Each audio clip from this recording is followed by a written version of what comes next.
नमस्कार, मैं डॉक्टर विकास गुप्ता, अस्थि एवं जोड़ प्रत्यारोपण विशेषज्ञ, एसआरके हॉस्पिटल, लालकुटी।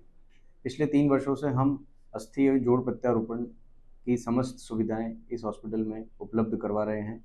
आज हम बात करेंगे कुछ सामान्य अस्थि एवं जोड़ की सामान्य बीमारियों के बारे में।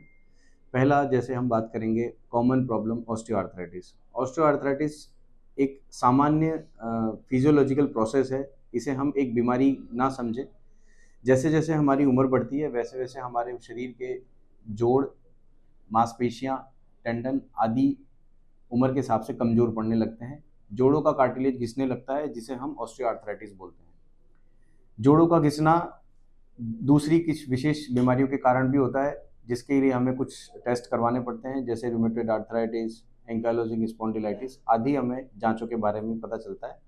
उन सब ऑस्टियोआर्थराइटिस और अदर जो सेकेंडरी ऑस्टियोआर्थराइटिस है, जो किसी बीमारी की वजह से हो रहे हैं, इन सब का एक नियमित उपचार आसानी से उपलब्ध है।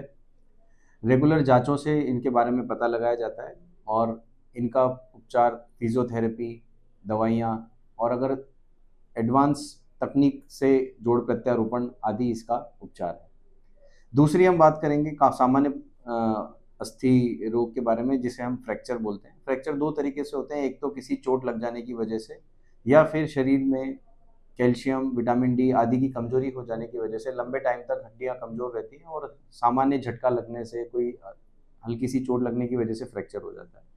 अगर इसके बारे में भी हमें पहले से पता हो, जैसे कैल्शियम की जाँच या फिर विटामिन डी की कमी या फिर हम ऑस्टियोपोरोसिस के बारे में पहले से पता रखें, तो हमें आने वाले भविष्य में होने वाले किसी भी तरह के फ्रैक्चर के बारे में भी हमें थोड़ी-सी अवेयरनेस रहती है और उसका भी हमें नियमित उपचार हम ले सकते हैं। जैसे कि सामान्य एक्स-रे, एमआरआई, सीटी स्कैन करवा के हम इसके पता लगाते हैं और इसका उपचार भी जैसे कि दवाइयाँ, कुछ कसरत या फिर प्लास्टर या फिर ऑपरेशन से उपलब्ध है।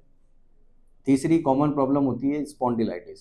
स्पॉन्डिलाइटिस हमारी स्पाइन के अंदर होने वाले जोड़ों की घिसावट है, जैसे कि गर्दन के जोड़ों का घिस जाना, पीठ की हड्डी के अंदर कमर की जो जिसको हम साधारण भाषा में मनका बोलते हैं, उसका घिस जाना आदि स्पॉन्डिलाइटिस के अंदर आता है। स्पॉन्डिलाइटिस जो है इसको भी हम एक्स-रे, एमआरआई और सीटी स्कैन आदि से डायग्नोसिस कर सकते हैं।